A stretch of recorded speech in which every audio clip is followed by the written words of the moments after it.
Hello friends, my name is Parini, and throughout this year I've been participating in large collaboration projects with other booktubers, and we started this all off by reading the last 10 years of Goodreads Choice Award winners in our respective categories. When we finished up that project, we already had in mind that we would come back at the end of the year and read the nominees in that same category and talk to you guys about them. So that's what I'm doing here today. If you'll remember, my category was debut, and of course I will link the playlist to all of the other videos in the description, as well as the playlist to those original Goodreads Choice Award videos. Now, here's where I confess that I am coming to you from like the future of this project. I started this off as like a regular vlog where I was like reading and updating you guys, and you guys would have been so proud because I actually started like way before I even needed to, because I wanted to predict what would be on the top 20, and I started to like pre-read from what I thought would make it to the top 20.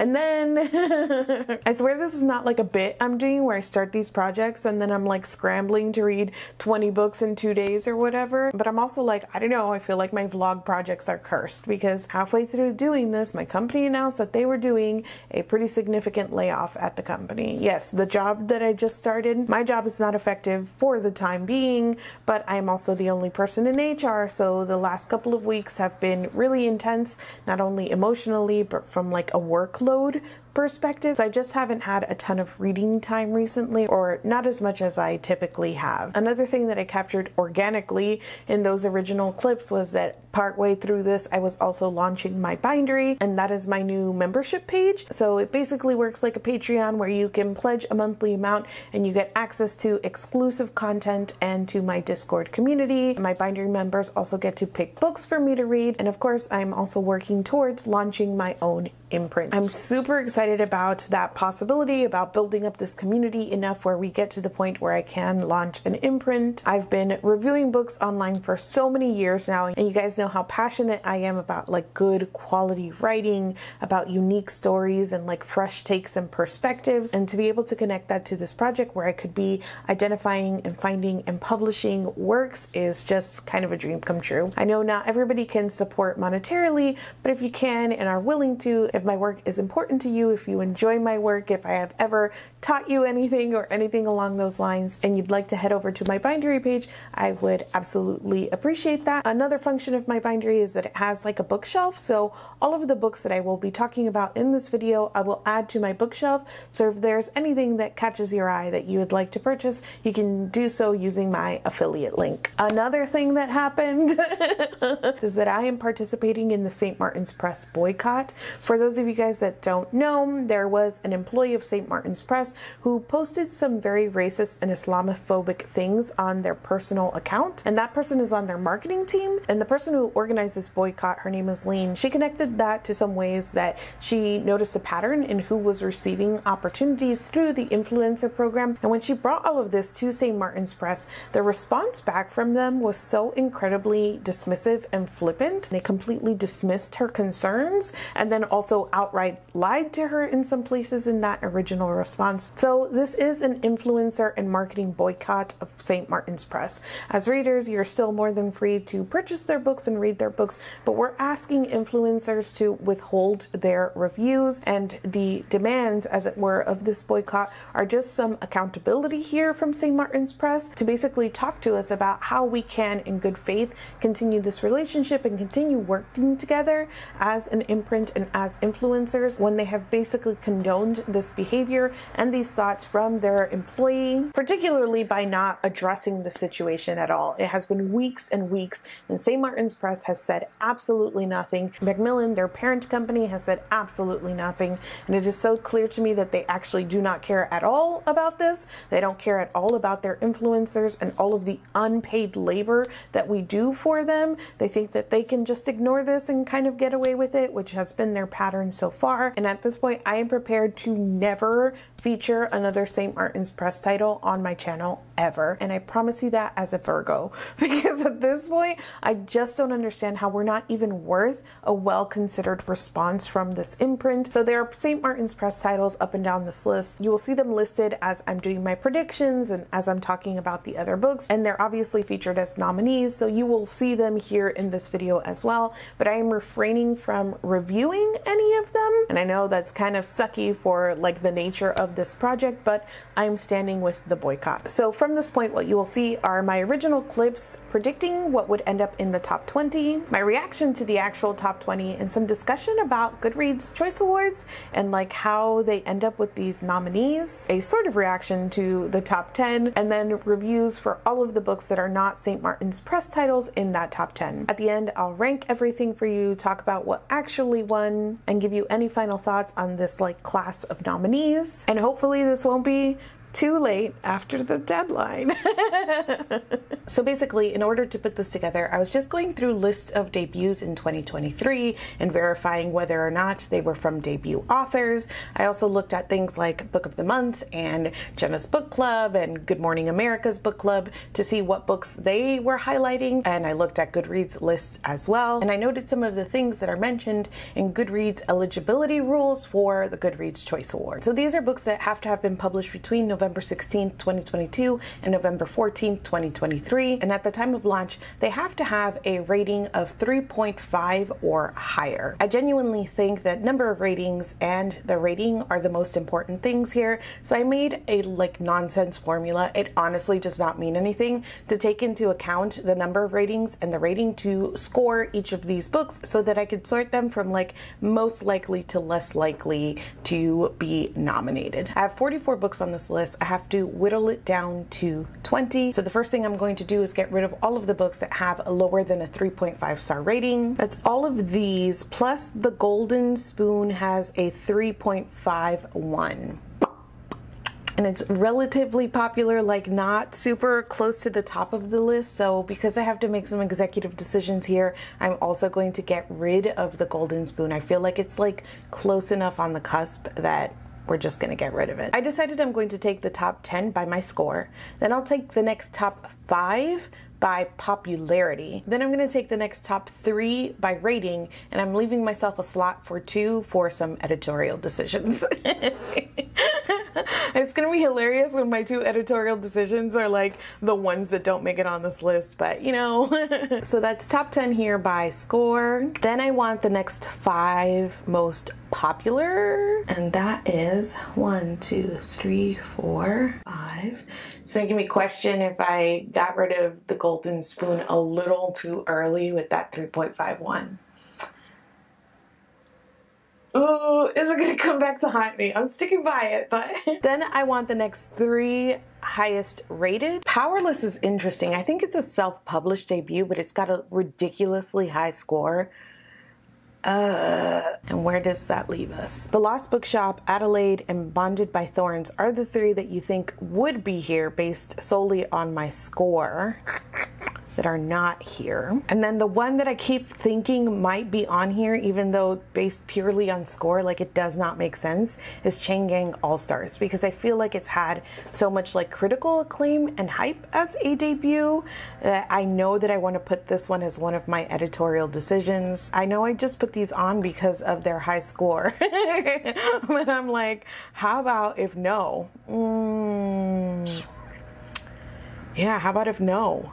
How about if I just give it to The Lost Bookshop, Adelaide, and Bonded by Thorns? Okay, so I think that this is my like prediction list of what will be nominated. It's going to be very interesting to see how closely my maths with Goodreads. I ended up correctly picking 10 out of 20, and there were an additional 3 that were on my long list that I ended up cutting. So 13 that I identified overall and 10 that actually ended up on my own long list. And at first I was like pretty bummed about that success rate, but in talking to everybody else who's participating in this, I think I did pretty good. So these are the 10 books that I did not like identify at all. In Memoriam by Alice Wynne, The September House by Carissa Orlando, Looking for Jane by Heather Marshall, which Looking for Jane was one where I feel like I just overlooked it. It's a pretty popular work with a high rating. Inkblood Sister Scribe was on my long list. Monstrilio by Geraldo Samano Cordova. Sharkar by Emily Havoc. One Summer in Savannah by Tara Shelton Harris. I Keep My Exoskeletons to Myself by Marissa Crane. Banyan Moon by Tao Tai. And River Sing Me Home by Eleanor Schur. Banyan Moon and River Sing Me Home I think were the other 2 that were on my long list. I know every year like Goodreads comes out with their their awards, everybody reacts, we all kind of grumble and complain, right? There's this entire idea that Goodreads is just a popularity contest. And I think that when you have something that is decided by popular vote, like, yes, that is going to be the whole thing. I think looking at these, and then I went back in and like collected the numbers of how many people have rated it and the like average star rating. And then for all of them, I also went back, and I wish I had done this originally, but I went back and looked at how many times it was shelved and how many times people marked it as want to read. And sorting by those numbers, it is clear to me that this isn't purely a numbers game. It's not like the top 20 by any sort of combination of numbers have made it to this list, because there were things on my long list that are not here, that were shelved more times, that were rated more times than, like, I keep my exoskeletons to myself and Monstrilio and One Summer in Savannah. So there are some editorial choices going on here. 100%. We talk about Goodreads as simply this popularity contest, which I feel like has its own sort of discussion points, right? Especially when we're talking about like the lack of diversity in certain categories. If we're looking at it by just the numbers and we're saying, well, that's just the 20 most popular, that goes into like bigger talking points about publishing and what gets supported and what gets marketed, what ends up in book boxes and on book clubs and all of that jazz. But if there are also editorial choices and we're still talking about the lack of diversity, then I think that those speaking points change a little bit. Now that said, I think debut is probably more diverse than a lot of the other categories, and the editorial choices that they made were to include some books that weren't as popular, and there are books that I have heard of that have like really good hype that I've heard good reviews of. Will these survive into the next round? Probably not, but I think it is still like good exposure. Anytime that you have any sort of award, you're either going to fall into the pit of like relying on popular vote and how that swings things, or relying on committee, or relying on editorial choices and how those biases swing things. So there is no perfect method here. I think the best that you can be is transparent with how you're approaching things, and I don't think Goodreads is transparent about this at all. We don't actually have any idea how things end up on this list, like publisher involvement or team involvement, who's making these choices, like how they're using their stats to inform these choices. So the lack of transparency to me is the bigger deal than whether this is a popular vote or a committee vote or anything else like that. And take that with a grain of salt, I guess, because it's like the Goodreads Choice Awards. But the reason I think that we continue to talk about it is because it is highly visible in our community. And even more so outside of like the bookish community that is very online. You have the circle of like bookish people that is only sort of online, and even bookish people that aren't maybe even online all that much but have a Goodreads. And so the influence extends far greater than like the bunch of us that are here talking about this year over year. And so it is kind of like repetitive and exhausting to have the same conversation about Goodreads, and yet it is so ever present and Goodreads is so ever present that I understand why every year it feels like a fresh like slap to the face. I think what's interesting in doing these projects with Goodreads is the same thing as like reading the Hugos or reading the Booker Prize, is going through and experiencing them for yourselves, is ranking them, is choosing your own winner. And I think especially with Goodreads, it's interesting to see like where I find merit. If we have this like nebulous numbers run kind of a little editorial, like how well does it do at picking books that I think are worth it? The top 10 are Pineapple Street by Jenny Jackson, Wayward by Amelia Hart, Mame by Jessica George, The Wishing Game by Meg Schaffer, Looking for Jane by Heather Marshall, Did You Hear About Kitty Karr by Crystal Smith Karr, The Bandit Queens by Parini Shroff, Adelaide by Genevieve Wheeler, Ink Blood Sister Scribe by Emma Torrey, The September House by Carissa Orlando. As far as feelings about this top 10, there's like not really any surprises here. Like if I go back through my list and sort by popularity, the main things I'm seeing is number one, The Collected Regrets of Clover is missing, and it's much more popular than a few entries on this list, and that's interesting to me. I gave it 3.5 stars, so it was a middling experience, but I also gave Pineapple Street and Wayward lower scores, so I'm not quite sure why that one when so many people read it. Maybe the thing here is that there's a lot of shared audience between like Pineapple Street Wayward and The Collected Regrets of Clover, or something along those lines, where like the audience was split on that vote. The Beyond That the Sea is another one that outranks a few of these in popularity, but was not nominated. And then The September House is like so far down my list. It was less popular than River Sing Me Home and Chain Gang All-Stars, which is really the one that at first I was like, that's never gonna make it. But once it got in the top 20, I was like, maybe, and it just did not make it at all. And The September House beat it while being less popular. We're gonna go read these books now. I finished reading Pineapple Street all in one day. It was thankfully very short, and I found out a bunch about this book. Historically, I do read literary fiction and contemporary fiction, but over the last couple of years, I have read less and less of that because I've been very much in like my romance and fantasy era. And like, I haven't read much of anything on my list, but there were a lot of titles that like I recognized. I do book of the month. Like, there are things that were vaguely on my radar, but I haven't heard anything about Pineapple Street. And I didn't know if that was because I wasn't tuned into the literary fiction world, or if this one just passed me by because it was also part of book of the month and it was on Good Morning America. And I had heard nothing about this for some reason. So I was looking it up just to get like the synopsis and everything. And I saw that Jenny Jackson, the author, is actually an editor and vice president at Alfred A. Knopf. And she worked on like the Crazy Rich Asians series. She's worked with Gabrielle Zevin on Tomorrow, Tomorrow, and Tomorrow. So she's worked with really high profile authors and titles. She's a vice president. This is a debut work. It's published by a different imprint at Penguin. So it feels like there's a lot of industry connection feeding into the success of this book and like how popular it's been, and specifically a lot of how it's been featured in news and news articles and best of lists and things along those lines. This is a story about a wealthy family that lives in Brooklyn Heights, and we followed 3 points of view characters. One is the oldest daughter of this family named Darlie, and she's married and she has 2 children, and she's kind of a reluctant stay-at-home mom. She left her job because she had her children so closely together and she wasn't able to keep up with her career and with her family. But throughout this novel, her and her family face a financial hardship, and she gave up her inheritance when she got married because she did not want her husband to sign a prenup. And then we follow the youngest daughter in this family, Georgiana, who is working at a not-for-profit organization, and she catches feelings for somebody who also works at this organization and starts a very complicated relationship with this man that has her questioning like her own wealth and what she wants to do in the world and the impact that she wants to make. And then we also follow Sasha, who marries into the family. She marries the oldest son, Cord. She grew up in a middle-class family, and these people have a lot more wealth than she's used to, and so she always feels like an outsider. I've been known to enjoy a disaster girl novel, specifically when they're from authors of color. Things like Such a Fun Age, Luster, Pizza Girl, but I've also been known to enjoy something like a Sally Rooney book, right? So I can be in the reading mood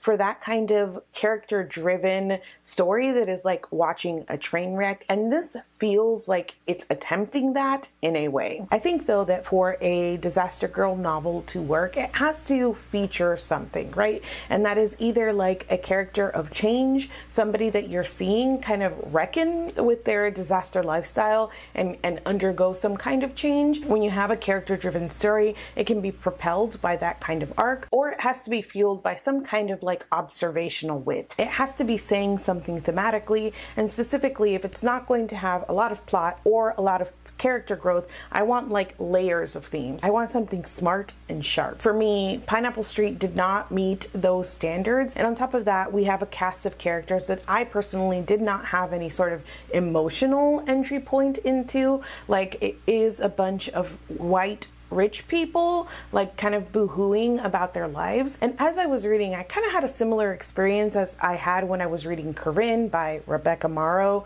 who is Rainbow Rowell, probably writing under a pseudonym, where I was asking myself what exactly the point of the book was, because that wasn't quite clear to me, and like the tone wasn't quite clear to me. It didn't quite reach the level of feeling like it was being observational and purposeful and satirical. And so a lot of times the things that it was saying came off in a really shallow, vapid way. And the thing is that I would keep going back because it seemed like the book was trying to make some commentary on virtue signaling, but it was so shallow that like I wasn't like I still am not sure. Was it trying to make some commentary? Was it trying to be funny? I don't know. And then you learn that Jenny Jackson lives in Brooklyn Heights. This is like the community that she grew up in. She's a vice president at this publishing company. Her partner is a partner at like a production company or something along those lines. And I'm just like, what is this book trying to do or say? It felt weirdly like underbaked to me. Overall, there were lines that made me laugh and parts of it where I felt engaged.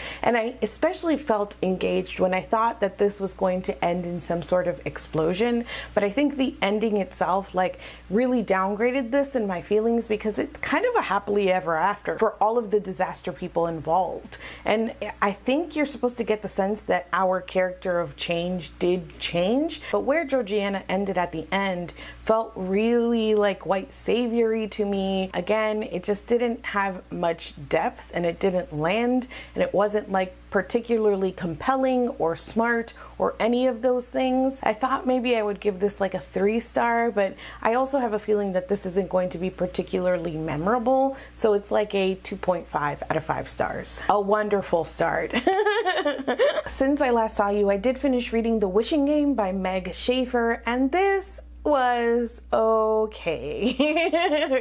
This is an adult fantasy about a woman who is a teacher and she wants to adopt a little boy who has been orphaned, but she isn't in a secure enough financial place. And so even though she wants to foster to adopt, they have not approved her. And she's at the point of giving up on advocating for fostering this little boy. So at the same time, there is a super popular reclusive children's book author, but in recent years has stopped writing and has become a recluse on Clock Island, which the real place after which his books are inspired. And he announces that he has written another book in the series and he's actually holding a contest, and the winner will receive the one and only copy of this new book, which of course has a high monetary value. The main character Lucy is chosen to be part of this contest and off she goes to Clock Island. I feel like I've had some trouble with reads on the cozier end of things, and for like a number of different reasons. I can enjoy low stakes and character driven work, but there is a point where like the stakes get too low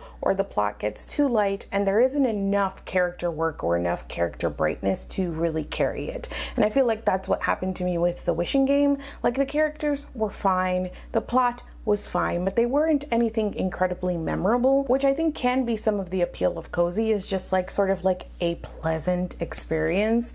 And this was to a certain extent. I just didn't have a lot of investment. I was also a little put off by some of the like messaging around adoption in this, and there was a weird way that like the love interest who lives on the island as well, he's an illustrator, he met Lucy when Lucy was 13, and when she comes back she's an adult, she's 26 and he's much older than she is. And some of his like initial thoughts about her, about how wee she still is and like how she's a grown up but she still looks so young or whatever, was also pretty off-putting to me. And then generally like the tone of this was a little wild. Like it almost could have read like a middle grade, save for like 1 or 2 scenes or instances. So like the competing tone of it all, of it sounding mostly like a middle grade but then having these moments of being like, no, this is an adult book, also knocked back some of my enjoyment. So overall I would say that this is like a 3-star. I really don't know how memorable this will be at all, but it was like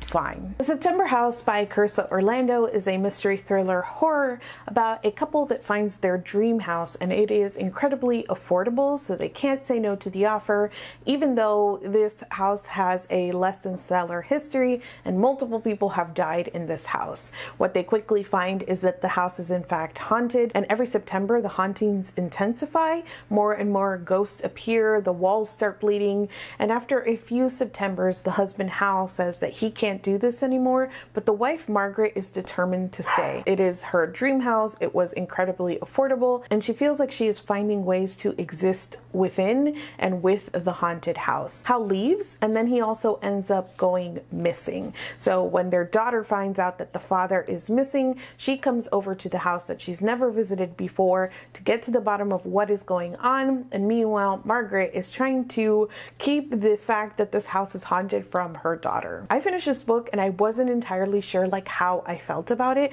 I had to really sit with my own feelings for a long time. And I think that part of this is just because I don't read a lot of horror. I am a big chicken, as you guys know, as I always say. And the times that I do end up reading horror, it tends to be like gothic horror or haunted houses, but that is like very few and far between. So I feel like I don't necessarily have all of the language in order to like capture a good review, but also that I don't have like a lot of comparison points, which I think is like really the main thing here for me, because I feel like there is a way that the September House is trying to subvert certain tropes or like participate in interesting ways, but I don't know because I don't have the full frame of reference. The very beginning of this book is super interesting because of Margaret's point of view and the way that she's like, haunted house is mine, though it was really cheap. Like that tone of it all is like almost absurd, but it also has this air of like a cozy mystery to it all. The tone of it is incredibly interesting, but this is also one of those books that people will say that you need to go in with like little to no information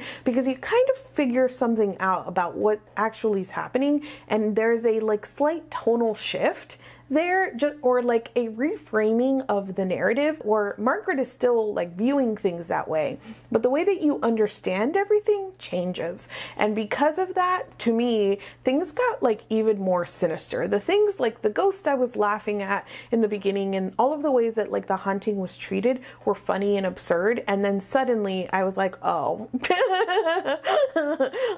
this is kind of spooky. And again, I'm a scaredy cat, so take that with a grain of salt, but things just became so much more nefarious to me after that sort of switch. And I really appreciate like something that can shift perspective or tone that way, and I think the September House did. As much as this is something that does sort of benefit from like not knowing what's going on, it is also something that I think requires trigger warnings. So if you are somebody that needs to look into trigger warnings before you go into a work, I would encourage you to check them out. I always include them in my description, and I'm going to talk about that now here. So if you don't want to know at all, you are somewhat interested in this book and would like to go into it without knowing, feel free to use this timestamps to jump ahead. But if you don't mind that level of information, I'm not going to give like huge plot twists or spoilers, but I am going to talk about what's happening within this book. So stick around if you don't mind hearing this. So essentially what you find out is that Hal, the husband, is an alcoholic, and Margaret has been in an abusive marriage for many, many years,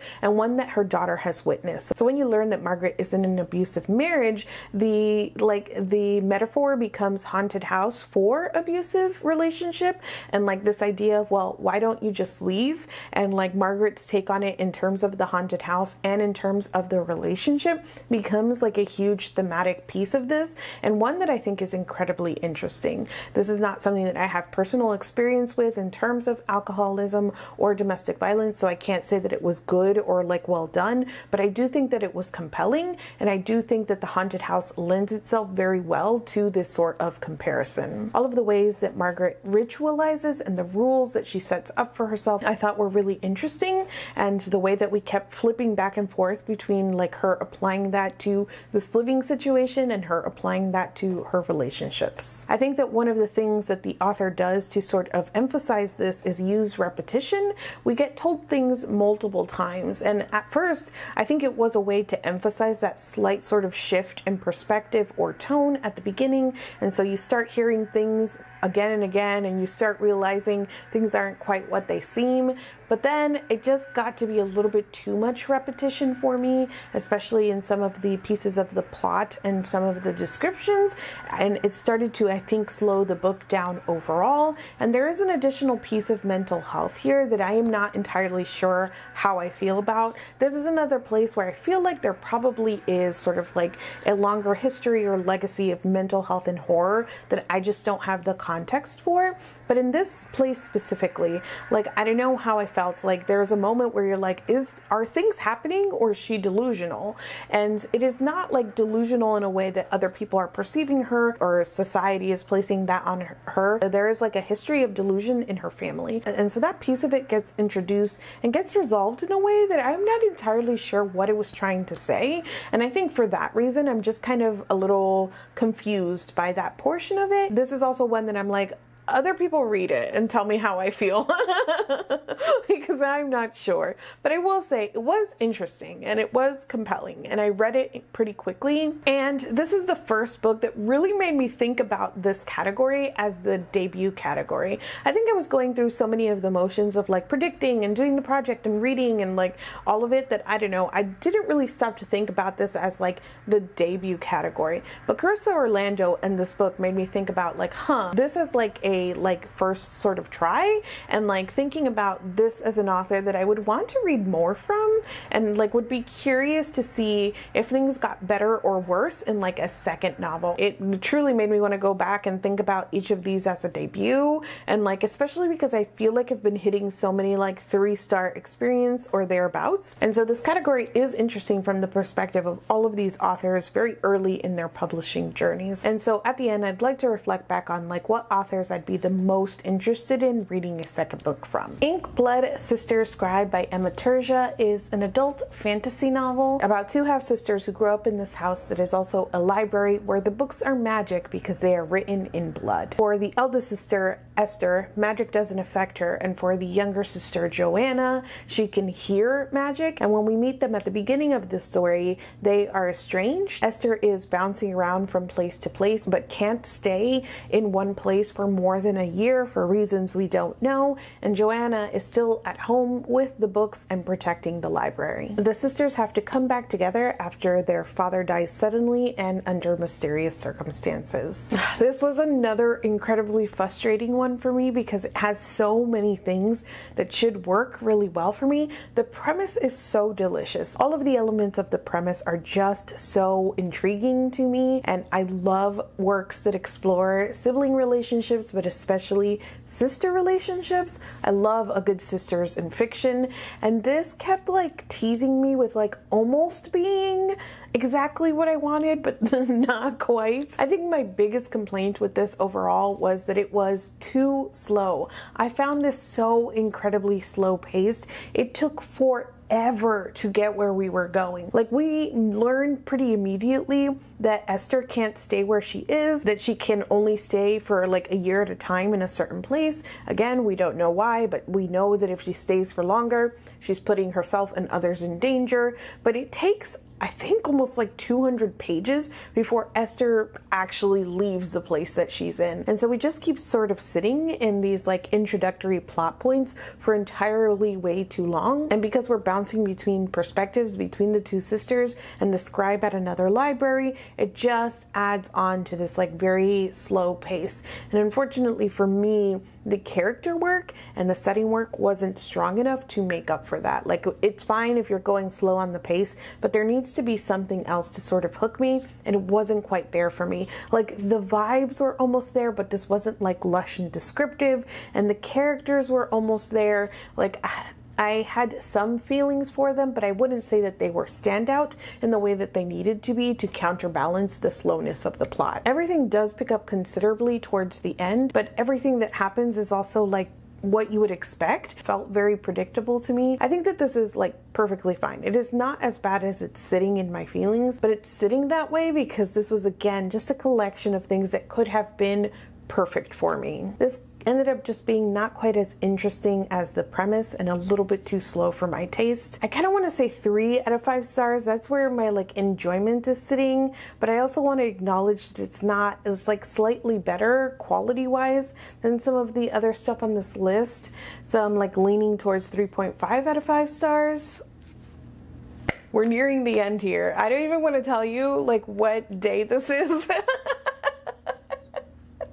when my deadline is. Don't worry about it, okay? Ugh. We made it to the end, so I have 3 final books to talk to you about. First up is The Bandit Queens by Parini Shroff, and this is about a woman named Gita who her husband disappears, and so she develops a reputation within her village of having been the one to have killed him, and so mostly like nobody messes with her, nobody wants to associate with her until the other women in the village start turning to her for help getting rid of their own husbands. This was another super interesting one. I feel like this is like the theme of all of these debuts for me, is that a lot of them are taking on things that I think are really interesting and then just sort of missing the mark in some places. This book is something that is darkly humorous, or that is at least trying to balance its darker subject matters with like some levity in the humor and tone, and I do think that that was helped overall by listening to the audiobook, because I enjoyed the performance. I enjoyed hearing the characters come to life, and like the delivery of certain lines really did make me laugh. There were times here that it was just kind of like a romp and ridiculous, and I did appreciate the way that that was balanced with it looking at some hard-hitting topics about the way that these women are treated, and like caste systems in India and the beauty standards that they are held to, and like a number of things along those lines. The place that it got a little out of hand for me was not even really in like the tone or the dialogue or like the silliness of the actual written words. It was the plot. I honestly at one point stopped to look up how long this was and was surprised to find that it was 342 pages, because it felt much longer to me in portions because of the way that the plot just kind of kept going on and on. And this is probably just like a personal experience thing, but it didn't feel like twisty and turny. It kind of felt like a story that was going on too long. You know, like somebody's telling you a story and they're sort of rambling through it and taking all these turns and like adding all these bits, and you're kind of like, where are we going? That was more or less the feeling that some of this book gave me, especially through the middle. I think the other thing at play here is that this did some things purposefully that weren't very enjoyable to me. Like I could see the way that it was purposefully pitting these women against each other and showing the way that their own internalized misogyny was like manifesting in their own relationships with each other. That comes out as a lot of fat phobia in this book. There is one character in particular who is at the brunt of like a ton of like fat jokes, and it's the way that she's primarily criticized by her mother-in-law, by these other women, by society. And I don't know that you ever get the sense from the book that it's okay or that it's a good thing, but it also isn't like a pleasant reading experience to have this happen over and over. And that feeds into the second thing, is that ultimately I think we do get to a message of how important female friendship is and how like these women came together to like fight the system essentially via murder. But also for so much of this book they were antagonistic to each other, and the way that they related to each other and treated each other just again wasn't like a super pleasant reading experience. I think it was interesting and bold with what it attempted. I don't think it always sort of hit the mark, but I did have like high highs while reading this. I had pleasant moments while reading this, and I think overall I'm like between a 3 and a 3.5 stars right now. I don't know. There's no time to waffle, like we gotta wrap this up, but I'm like somewhere in there. Next up is Looking for Jane by Heather Marshall, and this is a book that I probably would not have picked at all for myself just looking at the description, because it is a multi-timeline historical, and those are two things that I will read and have liked in the past, but it's not ever something that I feel called to read. So we start with Angela in 2017, who finds a letter in her antique shop that was addressed to somebody who lived in the apartment above her, and basically it's a confession that her daughter was adopted. So Angela wants to find the person that this letter is addressed to. In the 1970s, we're following Evelyn Taylor as she's sent to a home for women who get pregnant out of wedlock, and they essentially are forced to live in isolation here until they give birth, and these women are forced to give their babies up for adoption. Because of that experience, she becomes a doctor and later joins like an underground network called the Jane Network as an abortion provider. And in the 1980s, we're following a woman named Nancy who learns a family secret that kind of devastates her. She turns to the Jane Network and starts working alongside them. I think the reason that multi-timeline stories are so tricky to get right is that because of their very structure. You're sort of starting and stopping the momentum. You're interrupting your own story a lot, and it becomes difficult for me to invest into the story, and I found that that was true here. I was like interested in the subject matter, and I was interested in the setup pieces of like where we started with each of these characters, but it would be like I would just be getting into a point of view or a timeline and we would like shift again.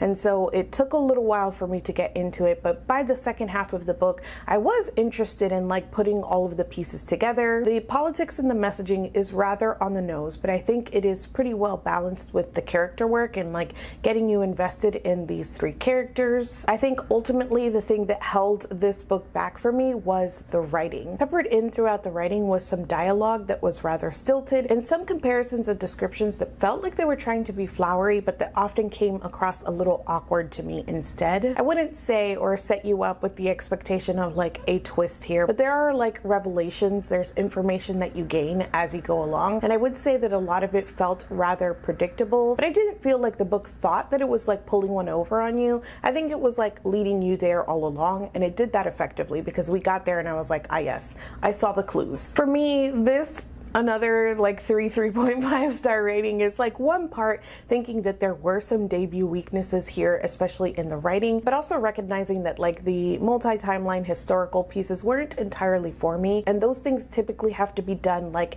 excellently to like win me over, and I just don't think that they were, especially at the beginning here. And the last title that is not St. Martin's Press that I read and I'm going to talk about is Did You Hear About Kitty Karr by Crystal Smith Paul. Now this is another sort of multi-generational sort of deal. I saw this compared a lot to The Seven Husbands of Evelyn Hugo, and it certainly does have that like old Hollywood following the career of a woman sort of vibe. I saw it also compared to The Vanishing Half, like if you combine those two things, and I would say at least in premise that is true, because we're following a woman named Kitty Karr who is a white actress, and when she dies she leaves her multi-million-dollar estate to the St. John sisters, who are three wealthy young black women. And when this happens, everybody's kind of asking like, why did Kitty do this? Why did she leave her money to these women even though they were close family friends? So we're sort of seeing in the present the sisters dealing with the aftermath of Kitty's death and like inheriting this money, and then we're also flashing back to see the early days of Kitty Karr's life and her career. I'm going to have like the same complaint here as Looking for Jane, and that is that when we are flashing back and forth, it kind of like does something to your momentum if you are not careful. And here we spent like longer chunks in the past, so that was nice, but then it would like come back to the present, and I had a hard time sort of really understanding why we needed the pieces in the present. I wasn't as invested in those present pieces, at least for like the beginning chunk of the story. It took me a while to sort of get into like both of them back and forth. You really get the sense that those like present pieces were there to sort of add context or like frame the story maybe, but they weren't as compelling, and so it felt like a drop off every time we were in the present. And it was also a shame because I wanted to be more invested in these three sisters. Again, love a sibling relationship, but it just didn't feel as well developed. I will say that everything that like Evelyn Hugo wish it could have done in terms of thinking about race and all of the ways that race should have played into Evelyn Hugo's story, like that was much better explored here, as we're looking at these concepts of like racism and white passing and colorism. There were multiple times that I had my heart in my throat reading about what Kitty Karr went through. I'm like sitting here also thinking, because I was like, maybe this is another 3.5 star, but there were really effective moments to this. It just is a shame that like the present pieces of it weren't as strong. So I think I'm like 3.54 out of 5 stars for this. All right, so those are all of the books that I wanted to talk about. I've been showing this graphic up on the screen, and they are ordered in like the order of how I would have predicted this to come out, because this is the order of like my rankings of my little score that I did. I was going to rank all of these, but they're so similarly rated, like so many of them. I will say that up at the top is a St. Martin's Press title for me, and then under that I would do Kitty Karr and The September House. Under that Looking for Jane, The Bandit Queens, The Wishing Game, Adelaide, Inkblood Sister Scribe, like all of those are battling it out over like this 3-star area. And then way at the bottom, we have Pineapple Street and another St. Martin's Press title, which since I gave it 2.5 stars, I don't mind saying that that one is Wayward, which is hilarious because the winner is it's Wayward. Genuinely, the fact that like one of my least favorite books on this list won, and in fact my 2 least favorite were in the top 3, really falls in line with my experience of reading the last 10 years of winners, because like that was such a miserable experience for the most part. I'm not saying the Goodreads voters always pick the book that I hate the most like in that list, but I'm not saying that either. Like, more data would be needed. More data shall not be collected. I say that, but I would absolutely do this again. I think it's really interesting to read in the debut category. I think as a class, I appreciated a lot of what was happening here in terms of like premise and like thematic content and structure of a lot of these novels. I read 3 other books in the top 20, and I was significantly through 2 more, like at the very beginning of this project when I thought I was going to read all 20, and there are some that like dropped off from like 20 to 10 that were really highly rated for me as well. So I might talk about those in like another wrap up or whatnot. I really thought I was going to get all 20, but I'm happy that I scrounged together anything here considering how my last few weeks have looked like. I think that this was an interesting set of novels. I think that there is a lot of potential here. I am absolutely going to keep an eye out for Jessica George's next work, Carissa Orlando's next work, Parini Schroff's next work, Emma Terzia's next work. I'm coming away like, keep an eye on those authors and what they do next. That's it for me today. If you have read or would like to read any of the books that I've mentioned, let's chat in the comments. If you've got feelings overall about the Goodreads Choice Awards, about this category, about what won, I would love to talk to you about it as well. Thank you so much for watching this video, and I will see you guys soon. Hello friends, my name is Marinés, and this is the start of